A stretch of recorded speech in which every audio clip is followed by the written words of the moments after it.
Let's head back to the voicemail of Truth and Reason.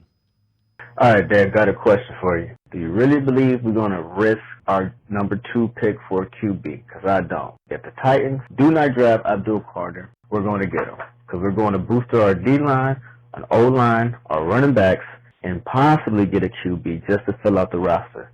We got to build our foundation. Next year is when we reach for a QB. Deshaun will be healthy. I know it's unpopular, but he's going to play because of that money. And then we'll have that QB sit for about half a year to maybe the full year, making sure he's good and where he needs to be before he becomes a new starter. Next year is when we reach, not this year. Tell me what you think. As always, appreciate all of the voicemails.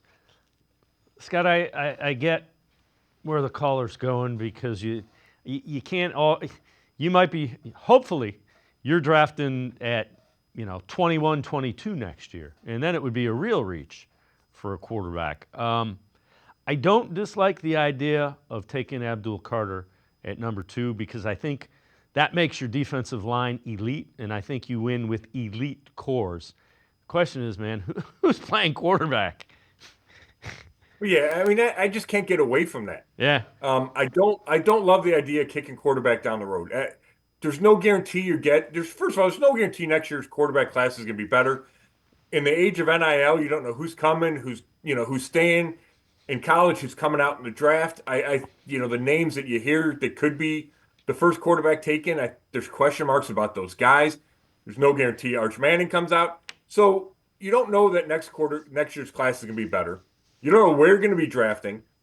The teams at the top of the draft are going to need quarterbacks, so there's no guarantee you can get up to get the one you want. Now that doesn't mean you have to force the quarterback at 2.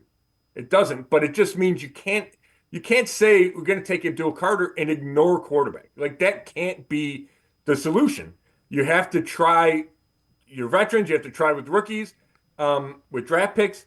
And if you like the guy at 2, take him at 2. If you don't, that's fine. But it can't be because we think we can hold off on quarterback. You can't hold off on quarterback. No, if you don't take a quarterback at 2, it's got to be because you see some hole that you don't necessarily think you can fix. That's right. It's not because Abdul Carter's better. No. Like, he's probably going to be better because he's great. But, I mean, I love Myles Garrett, right? The Browns love Myles Garrett. The fans, he's been great. And he's a Hall of Fame player. You would take Patrick Mahomes ahead of Myles Garrett. Right? And they had that option in the draft in 2017 and didn't. And a whole lot of teams didn't. Mahomes went 10. But to me, it's the same thing. If you could get that quarterback, that changes the franchise. Defensive end doesn't change the franchise.